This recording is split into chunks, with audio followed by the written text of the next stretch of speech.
শিক্ষক নিয়োগ দুর্নীতি নিয়ে তোলপাড় হয়েছে রাজ্য। গ্রেফতার হয়েছেন পার্থ চট্টোপাধ্যায় সহ একাধিক হেভিওয়েট ব্যক্তি। একাধিক নিয়োগের পরীক্ষায় একের পর এক দুর্নীতির অভিযোগ উঠেছে। সেই কথা মাথায় রেখে স্বচ্ছতার সঙ্গে পরীক্ষা নিতে একাধিক পদক্ষেপ করেছে Paschimbanga health recruitment board. Board সূত্রে খবর, চিকিৎসক, নার্স, মেডিকেল টেকনিশিয়ান নিয়োগের প্রথম পর্বে লিখিত পরীক্ষা থেকে ইন্টারভিউ সব ক্ষেত্রেই কড়া নজরদারি ছিল। রাজ্য জুড়ে কম্পিউটার বেসড লিখিত পরীক্ষা হয়েছে। সম্পূর্ণ ভিডিও রেকর্ড করা হয় ইন্টারভিউ প্রক্রিয়ার। আমরা 14টা জেলায় প্রায় 33টা 34টা সেন্টারে আমরা এই পরীক্ষাগুলো করেছি। সাধারণ প্রশাসন আছেন প্রত্যেকটা জেলা শাসক, সুপারিনটেন্ডেন্ট অফ পুলিশের সঙ্গে সহযোগিতা নিয়ে আমরা পরীক্ষাগুলো করেছি। সব মিলিয়ে প্রায় 70,000 মতন ক্যান্ডিডেট পরীক্ষা দিয়েছেন।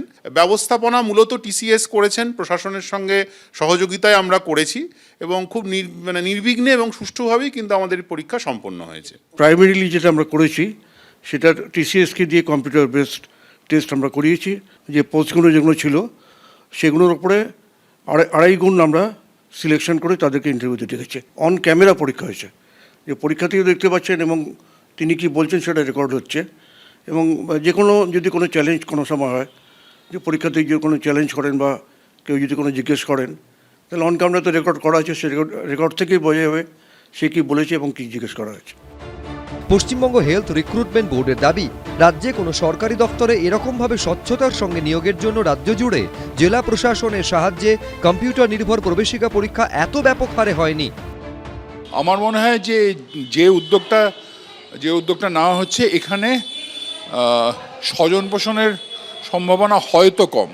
মানে একটা যদি কম্পিউটার বেস যদি একটা পরীক্ষা হয়, যেরকম নিট ইউজি, নিট পিজি এরকম পরীক্ষাগুলো যেভাবে হয়, সেই ধরনের যদি পরীক্ষা হয় এবং তাতেই যদি বেশিরভাগ নম্বরটা থাকে, ইন্টারভিউতে কম নম্বর আছে, তাহলে স্বজন পোষণ হওয়ার সম্ভাবনাটা কম। যারা general duty medical officer, specialist medical officer এবং হচ্ছে যে আমাদের মেডিকেল এডুকেশন সার্ভিস এবং পাবলিক হেলথ সার্ভিসে নিয়মিত নিয়োগ হতো। বছরে একবার করে নিয়োগের বিজ্ঞপ্তি বেরোতো এবং হচ্ছে যে নিয়মিত আমাদের যারা নতুন পাশ করা ছেলে মেয়েগুলি চাকরিতে ঢুকতে পারত।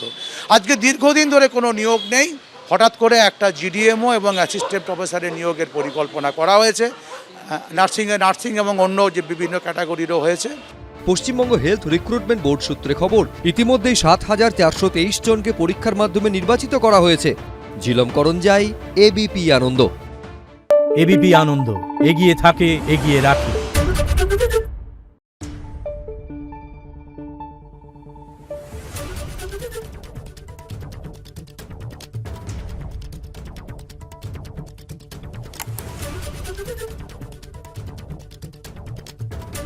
Thank you.